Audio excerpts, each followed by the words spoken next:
When I was a baby, I was melting in a car that had shut windows in the middle of summer because my mom left me in the car. I don't know how long she planned on leaving me in there, but I was literally melting like the sun was eating my face, and I could feel my life diminishing and deteriorating.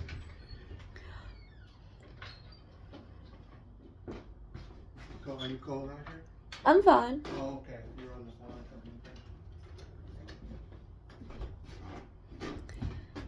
And it wasn't until years later that I told everyone that the sun was eating my face. And that's when I think that they sent out a search crew to find the crying baby, because I told them that I'm never sure how time flows because it gets past me so quickly. Like, I hardly doubt I'm 32, but I could be. But anyway, everyone forgot about the crying baby in the car. And I remember when night finally came, I felt so grateful that the sun was out of my face. And I think they found me by the next day, which I'm totally thankful for.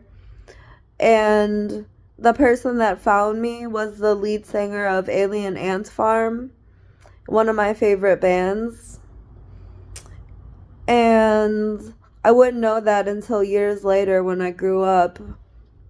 But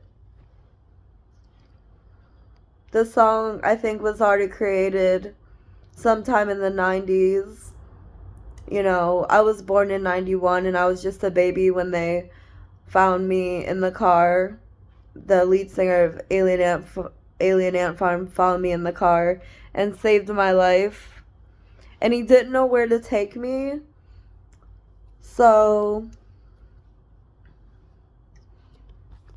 I figured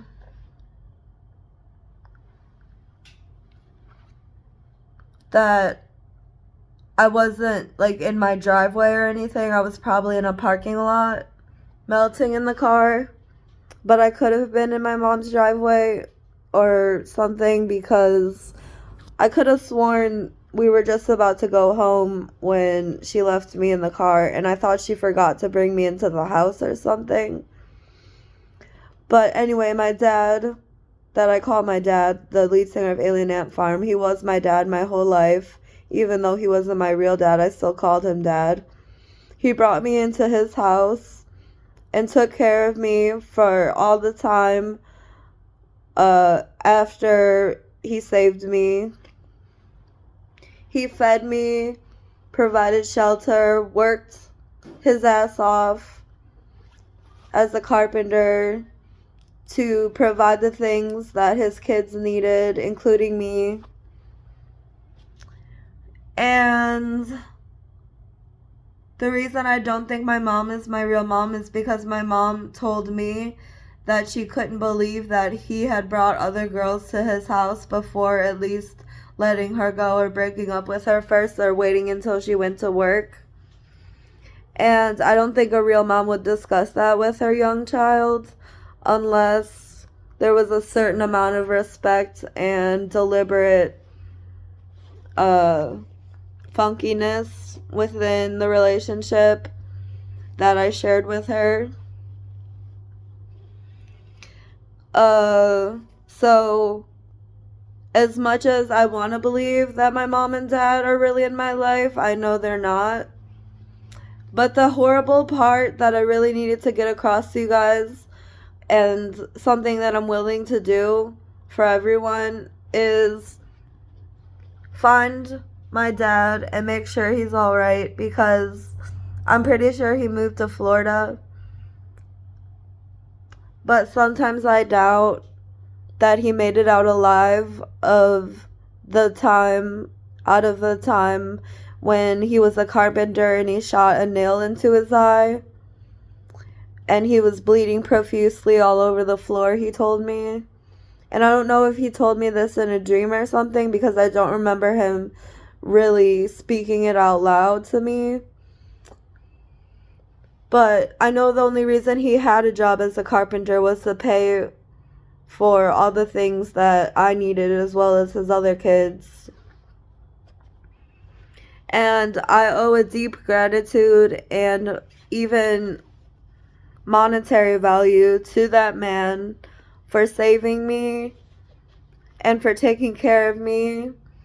So I'm willing to pay whoever finds my dad alive and well. I'm willing to pay them $200 a month until the debt is paid off, equaling out to at least $12,000,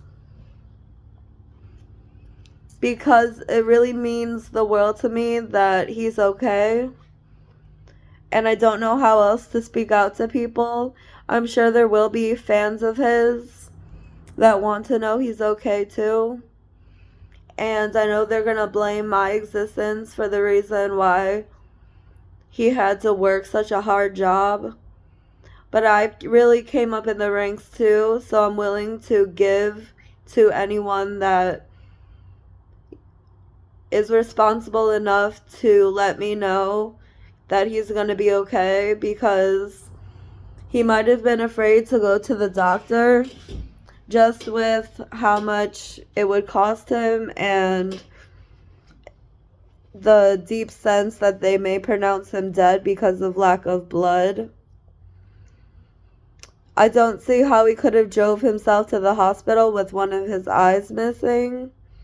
And I've been worried sick ever since I started putting the pieces together. I have a head injury, which he also took me to the hospital to get taken care of when I was a baby.